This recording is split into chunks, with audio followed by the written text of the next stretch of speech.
નમસ્કાર વિદ્યાર્થી મિત્રો, વર્લિન બોક્સ એકેડેમી પર આપ સૌનું સ્વાગત છે। મિત્રો, આજે છે 21 ઓગસ્ટ 2021 અને આજના લેક્ચરમાં આપણે આજના દિવસના મહત્વપૂર્ણ કરંટ અફેરના જે પ્રશ્નો છે તેની સંપૂર્ણ ડિટેલમાં વિગતવાર ચર્ચા કરવાના છે, જેનાથી આગામી સમયમાં યોજાનાર બિન સચિવાલય ક્લર્ક, તલાટી તેમજ જીપીએસસી દ્વારા લેવામાં આવનાર એસટીઆઈ, ડીવાયએસઓ કે જીપીએસસી ક્લાસ 1-2ની કોઈપણ પરીક્ષાની અંદર પૂછાઈ શકે તેવા મહત્વપૂર્ણ પ્રશ્નો છે તેની આપણે સંપૂર્ણ ડિટેલમાં ચર્ચા કરીશું। તો મિત્રો, ખાસ કરીને લેક્ચરને અંત સુધી જોતા રહેજો। તેમજ મિત્રો, તમને લેક્ચર પસંદ આવે તો લેક્ચરને લાઇક કરો અને વધુમાં વધુ શેર કરો, જેનાથી મિત્રો વર્લિન બોક્સ એકેડેમી દ્વારા તમને દિવસભરનું મહત્વપૂર્ણ કરંટ અફેર એ પણ માત્ર 15 થી 20 મિનિટની અંદર મળે છે। તો ચોક્કસથી તમે આ લેક્ચરનો લાભ ઉઠાવો અને દિવસમાં એકવાર ચોક્કસથી આ લેક્ચર જોવાનું રાખો, તો તમને એક્ઝામની અંદર 100% ફાયદો થશે। તેમજ મિત્રો, આ લેક્ચર અંગેના તમારા કિંમતી પ્રતિભાવ તમે અમને કમેન્ટ બોક્સની અંદર જણાવી શકો છો, જેનાથી અમારા મોટિવેશનમાં વધારો થાય અને અમે આવી રીતે તમારા માટે પરીક્ષાલક્ષી કરંટ અફેરની સંપૂર્ણ ડિટેલમાં ચર્ચા કરતા રહીએ। તો ચાલો શરૂઆત કરીએ આજના લેક્ચરની। ગઈકાલના લેક્ચરમાં આપણે એક પ્રશ્ન પૂછ્યો હતો, અભયઘાટ કોની સમાધિ છે? તો મિત્રો, એની અંદર આપણો જવાબ આવશે મોરારજી દેસાઈ। તો અભયઘાટ જે છે એ મોરારજી દેસાઈની સમાધિ છે। ઘણા વિદ્યાર્થી મિત્રો આ પ્રશ્નનો જવાબ ખૂબ જ સારી રીતે આપે છે। મિત્રો, આપણા લેક્ચરના અંતમાં જે પ્રશ્નો પૂછવામાં છે જે ખૂબ જ અગત્યના હોય છે તેમજ મહત્ત્વના હોય છે, કારણ કે આ પ્રકારના પ્રશ્નો ક્લાસ 3ની એક્ઝામની અંદર ઘણીવાર રિપીટ થતા હોય છે। તો આવા પ્રશ્નનો જવાબ તમે કમેન્ટ બોક્સની અંદર લખીને જણાવશો તો એનો જવાબ તમને યાદ રહી જશે અને ફરીથી ક્યારે પણ એક્ઝામની અંદર આ પ્રકારનો પ્રશ્ન પૂછાય તો એનો જવાબ તમને આવડશે। તો મિત્રો, આ સાથે ચાલો શરૂઆત કરીએ આજના લેક્ચરના પહેલા પ્રશ્નથી। તો આજનો પહેલો પ્રશ્ન છે કે તાજેતરમાં વિશ્વ માનવતાવાદી દિવસ ક્યારે મનાવવામાં આવ્યો? તો મિત્રો, એની અંદર આપણો જવાબ આવશે 19 ઓગસ્ટ। તો 19 ઓગસ્ટના રોજ વિશ્વ માનવતાવાદી દિવસ મનાવવામાં આવ્યો। તો વાત કરીએ એના વિશે। તો દર વર્ષે 19 ઓગસ્ટના રોજ વિશ્વ માનવતાવાદી દિવસ મનાવવામાં આવે છે।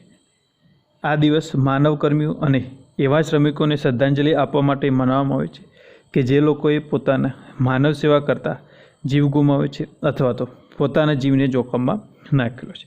એટલે કે મિત્રો, આ દિવસ જે છે એ એવા લોકોને શ્રદ્ધાંજલિ આપવા માટે મનાવવામાં આવે છે કે જે લોકોએ એવા શ્રમિકો જેમને માનવ સેવા કરતાં પોતાનું જીવ ગુમાવેલો છે અથવા તો પોતાના જીવને જોખમમાં નાખેલો છે। તેમજ વાત કરીએ તો વર્ષ 2021માં વિશ્વ માનવતા દિવસનું 12મું સંસ્કરણ મનાવવામાં આવ્યું હતું અને આ વર્ષની થીમ હતી ધ હ્યુમન રેસ। ત્યારબાદ જોઈએ મિત્રો આપણો નેક્સ્ટ પ્રશ્ન। તો તાજેતરમાં કઈ રાજ્ય સરકારે રાજીવ ગાંધી ગ્રામીણ ભૂમિહીન મજદૂર યોજના શરૂ કરી છે? તો મિત્રો, એની અંદર આપણો જવાબ આવે છે છત્તીસગઢ।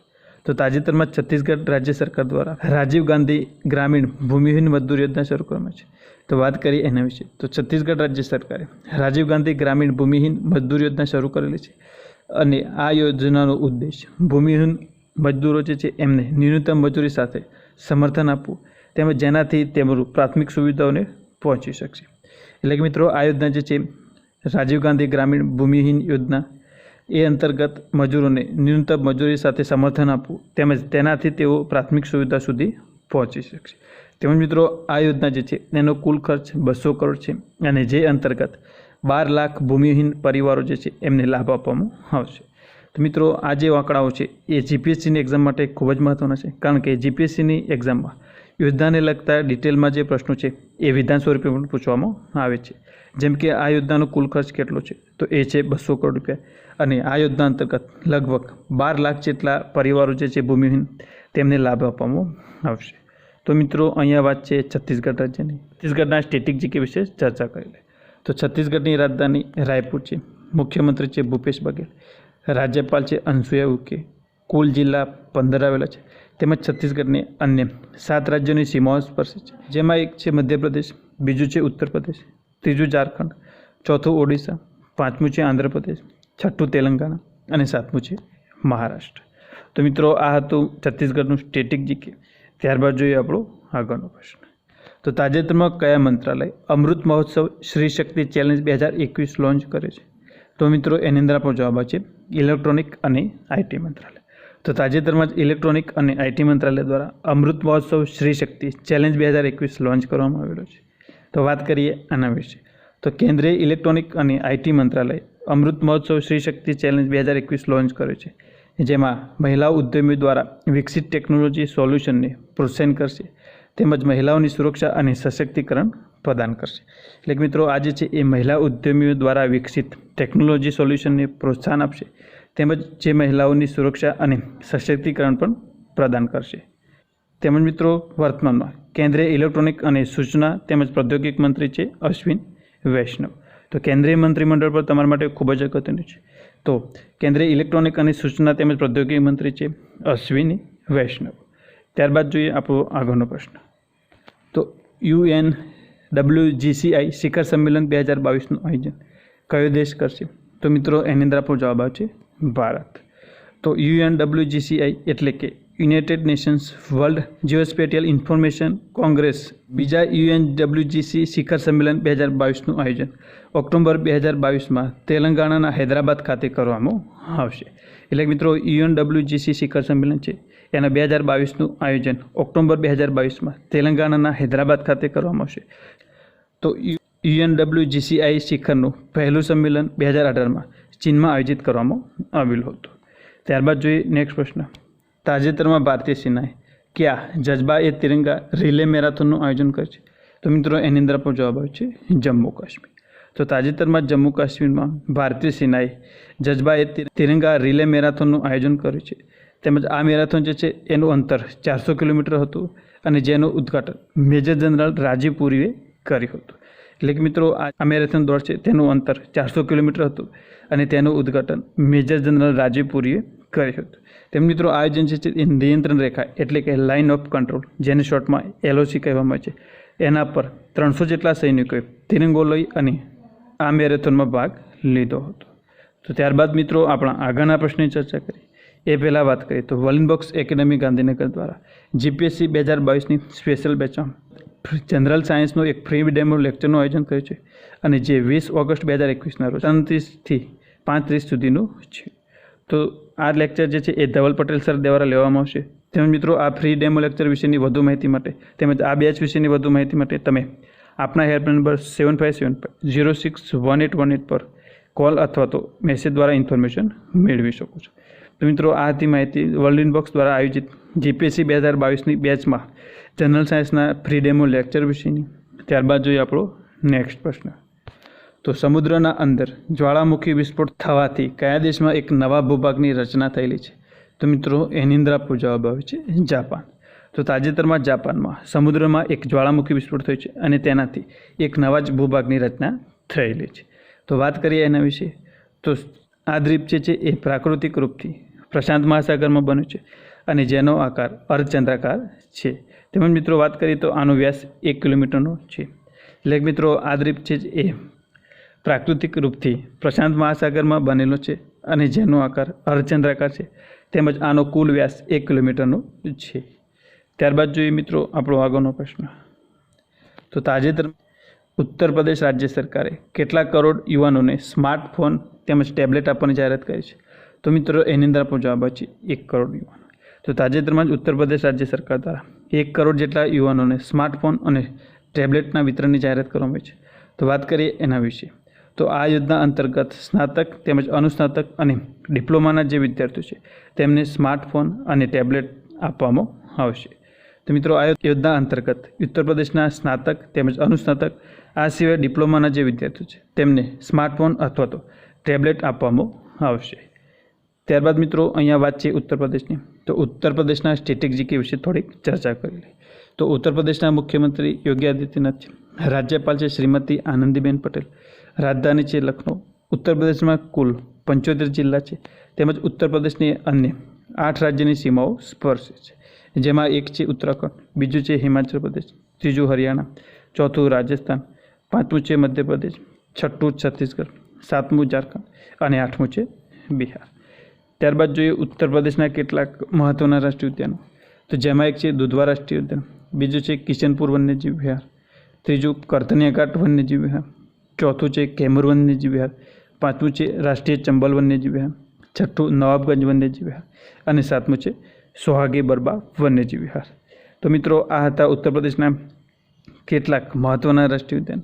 ત્યારબાદ જોઈએ આપણો આગળનો પ્રશ્ન, તો તાજેતરમાં કયા રાજ્યમાં 12 વર્ષ બાદ નીલકંઠજીના ફૂલ ખીલેલા છે?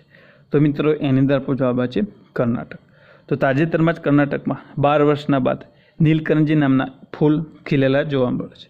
તો વાત કરીએ એમના વિશે, તો કર્ણાટકની મંડલપટ્ટીની પહાડીઓમાં હાલમાં બેંગની અને લીલા રંગની જોવા મળે છે. એટલે કે મિત્રો આ ફૂલ ખીલ્યા છે, જેના લીધે કર્ણાટકની મંડલપટ્ટીની પહાડીઓ એ હાલમાં બેંગની અને નીલા રંગની જોવા મળે છે. કારણ કે ત્યાં 12 વર્ષ બાદ આ નીલકંઠજીના ફૂલ ખીલેલા જોવા મળે છે.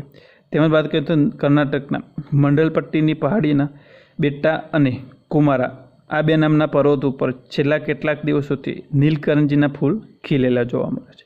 એટલે કે મિત્રો કર્ણાટકની જે મંડલપટ્ટી છે તેના બેટ્ટા અને બીજો છે કુમારા પર્વત. તો આ બે પર્વત ઉપર છેલ્લા કેટલાક દિવસોથી નીલકંઠજીના ફૂલ ખીલેલા જોવા મળ્યા છે. તો મિત્રો અહીંયા વાત છે કર્ણાટકની. તો કર્ણાટક સંબંધિત તાજેતરના કેટલાક કરંટ અફેર વિશે ચર્ચા કરી લઈએ. તો કર્ણાટકમાં બીજા ખેલો ઇન્ડિયા યુનિવર્સિટી ગેમ્સનું આયોજન થવાનું છે. તેમજ આયુષ્યમાન ભારત કાર્યક્રમ અંતર્ગત વર્ષ 2020-21માં સ્વાસ્થ્ય અને કલ્યાણ કેન્દ્ર સ્થાપિત કરવામાં સમગ્ર ભારતમાં પ્રથમ નંબર છે. તેમજ દેશની પ્રથમ engineering research and development policy launch કરવામાં છે. આ સિવાય દેશની પ્રથમ મહિલા ફૂટબોલ એકેડમી બેંગલુરુમાં સ્થાપિત કરવામાં આવી છે. તેમજ નેકર સન્માન યોજના શરૂ કરવામાં છે. તેમજ સરકારી સેવાઓની હોમ ડિલિવરી માટે જનસેવક યોજના પણ લોન્ચ કરવામાં આવી છે. તો મિત્રો આ હતા કર્ણાટક સંબંધિત તાજેતરના કરંટ અફેર. ત્યારબાદ જોઈએ કર્ણાટકનું સ્ટેટિક જીકે. તો કર્ણાટકનું રાજ્ય ફૂલ કમળ છે, રાજ્ય વૃક્ષ છે ચંદન, રાજ્ય પક્ષી નીલકંઠ છે અને રાજ્ય પ્રાણી છે હાથી. તેમજ વાત કરીએ કર્ણાટકના લોકનૃત્યો, તો જેમાં એક છે અક્ષગણ, બીજું છે કુનિતા, ત્રીજું કરગા, લાંબી અને પાંચમું છે વીરગાસ છે. ત્યારબાદ આગળ વાત કરીએ તો કર્ણાટકની સ્થાપના 1 નવેમ્બર 1956માં થઈ હતી. રાજધાની બેંગલુરુ છે. તેમજ કર્ણાટકના રાજ્યપાલ છે થાવરચંદ ગેહલોત. તેમજ વર્તમાનમાં કર્ણાટકના મુખ્યમંત્રી છે BS યેદુરપ્પા. આ સિવાય વાત કરીએ તો કર્ણાટકની અન્ય 6 રાજ્યની સીમાઓ સ્પર્શે છે, જેમાં એક છે મહારાષ્ટ્ર, બીજું છે ગોવા, ત્રીજું કેરળ, ચોથું તમિલનાડુ, પાંચમું છે આંધ્રપ્રદેશ અને છઠ્ઠું છે તેલંગાણા.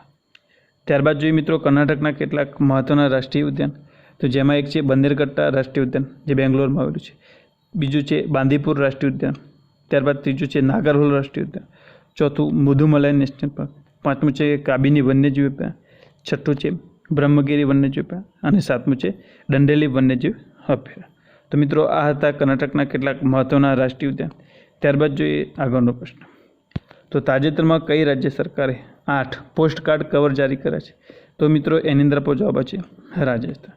તો તાજેતરમાં રાજસ્થાનના રાજ્યપાલ કલરાજ મિશ્રાએ રાજસ્થાનની કલા અને સંસ્કૃતિને પ્રદર્શિત કરવા માટે, એટલે કે કલા અને સંસ્કૃતિને દર્શાવતા 8 વિશેષ પ્રકારના પોસ્ટ કવર જારી કર્યા છે. તો મિત્રો રાજસ્થાન સરકાર જે છે તેના રાજ્યપાલ કલરાજ મિશ્રાએ રાજસ્થાનની કલા અને સંસ્કૃતિને દર્શાવતા 8 વિશેષ પ્રકારના પોસ્ટ કવર જારી કરેલ છે. તો મિત્રો અહીંયા વાત છે રાજસ્થાનની. તો રાજસ્થાનના સ્ટેટિક જીકે વિશે ચર્ચા કરીએ. તો રાજસ્થાનનું રાજ્ય પ્રાણી ઊંટ છે, રાજ્ય પક્ષી છે ઘોડાવણ, રાજ્ય વૃક્ષ ખીજડો છે, રાજ્ય ફૂલ છે રોહિડા, રાજ્ય રમત છે બાસ્કેટબોલ.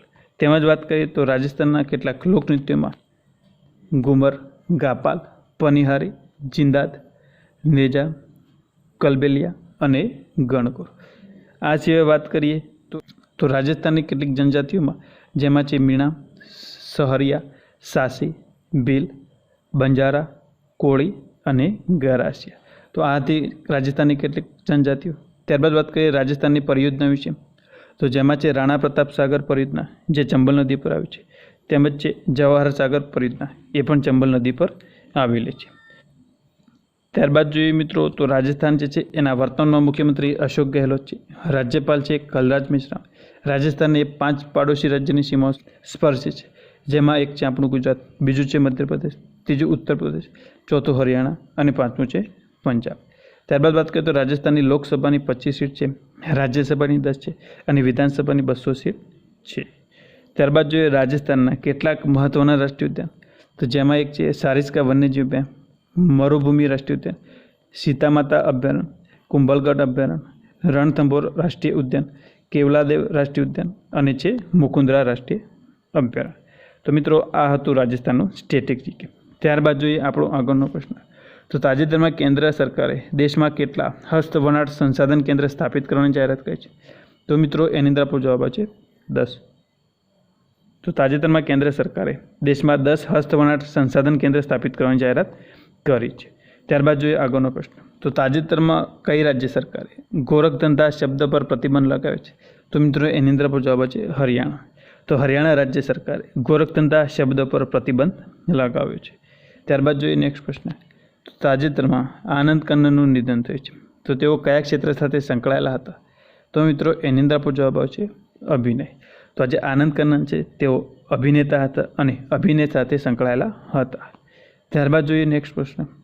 તો તાજેતરમાં કોણે આયુષ્યમાન ભારત અધિકાર પત્ર લોન્ચ કર્યો છે? તો મિત્રો એની અંદર આપણો જવાબ આવશે મનસુખ માંડવિયા. તો તાજેતરમાં જ મનસુખ માંડવિયાએ આયુષ્યમાન ભારત અધિકાર પત્ર લોન્ચ કર્યો છે. ત્યારબાદ જોઈએ આપણો આગળનો પ્રશ્ન. તો તાજેતરમાં વિશ્વ ફોટોગ્રાફી દિવસ ક્યારે મનાવવામાં આવ્યો છે? તો મિત્રો એની અંદર આપણો જવાબ છે 19 ઓગસ્ટ. તો 19 ઓગસ્ટના રોજ વિશ્વ ફોટોગ્રાફી દિવસ મનાવવામાં આવ્યો છે. તેમજ માનવતાવાદી દિવસ પણ મનાવવામાં આવે છે. ત્યારબાદ જોઈએ આગળનો પ્રશ્ન. તો તાજેતરમાં જ બ્રિક્સની 5મી ઉદ્યોગ મંત્રીની બેઠકની અધ્યક્ષતા કોણે કરી છે? તો મિત્રો એની અંદર આપણો જવાબ છે પિયુષ ગોયલ. તો પિયુષ ગોયલ જે છે તેમને બ્રિક્સની 5મી ઉદ્યોગ મંત્રીઓની જે બેઠક છે એમાં ભારત તરફથી અધ્યક્ષતા કરેલી છે. ત્યારબાદ મિત્રો આપણો નેક્સ્ટ પ્રશ્ન છે.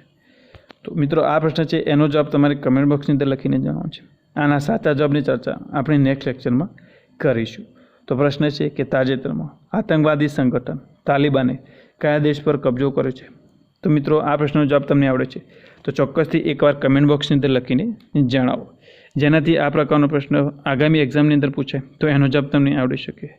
તેમજ મિત્રો આ સાથે આજના દિવસભરના કેટલાક મહત્વપૂર્ણ કરંટ અફેરના પ્રશ્નો હતા કે જે તમારી પરીક્ષા માટે ખૂબ જ અગત્યના છે. એ પ્રશ્નોની આપણે સંપૂર્ણ ડિટેલમાં તેમજ એક્ઝામની અંદર પૂછાઈ શકે એ પ્રકારની ડિટેલ સાથે ચર્ચા કરી છે. તો આગામી પરીક્ષાની અંદર કરંટ અફેરનો કોઈ પણ પ્રશ્ન પૂછાશે તો એનો જવાબ તમને 100% આવડશે. તેમજ મિત્રો તમને આપણું કરંટ અફેરનું લેક્ચર પસંદ આવે છે તો લેક્ચરને લાઇક કરો અને વધુમાં વધુ શેર કરો, જેનાથી તૈયારી કરતા દરેક વિદ્યાર્થી સુધી આપણું લેક્ચર પહોંચશે અને તેમને પણ ફાયદો થશે. આ સિવાય મિત્રો આપણા કરંટ અફેરના લેક્ચર અંગેના તમારા જે કિંમતી પ્રતિભાવ છે તેને તમે કમેન્ટ બોક્સની અંદર લખીને જણાવવાનું અવશ્યથી રાખો, જેનાથી અમને મોટિવેશન મળશે. અને આવી જ રીતે તમારા માટે દિવસભરના જેટલા પણ મહત્વપૂર્ણ કરંટ અફેરના પ્રશ્નો બને છે કે જે તમારી પરીક્ષા માટે ખૂબ જ અગત્યના છે એવા તમામ પ્રશ્નોની ચર્ચા આપણે કરતા રહીએ. તેમજ મિત્રો તમે હજુ સુધી આપણી વર્લ્ડ ઇનબોક્સ યુટ્યુબ ચેનલને સબસ્ક્રાઈબ કરી નથી તો તેને હાલ જ સબસ્ક્રાઈબ કરી દો, જેનાથી તમને વર્લ્ડ ઇનબોક્સ દ્વારા કોઈ પણ નવો વિડીયો અપલોડ કરવામાં આવશે તો એની નોટિફિકેશન સૌપ્રથમ મળશે. આ સિવાય વર્લ્ડ ઇનબોક્સને તમે વિવિધ સોશિયલ મીડિયા પર પણ ફોલો કરી શકો છો. તેમજ વર્લ્ડ ઇનબોક્સ દ્વારા ચલાવવામાં આવી રહેલા દરેક સ્પર્ધાત્મક પરીક્ષાના કોર્સ વિશેની માહિતી તેમજ કોર્સની પરચેસ કરવા તમે આપણા હેલ્પ નંબર 8238238787 પર કોલ અથવા તો વોટ્સએપ દ્વારા મેસેજ કરીને માહિતી મેળવી શકો છો. તો મિત્રો આ સાથે જ લેક્ચરને અંત સુધી જોવા માટે આપનો આભાર. ફરીથી મળીએ નેક્સ્ટ લેક્ચર.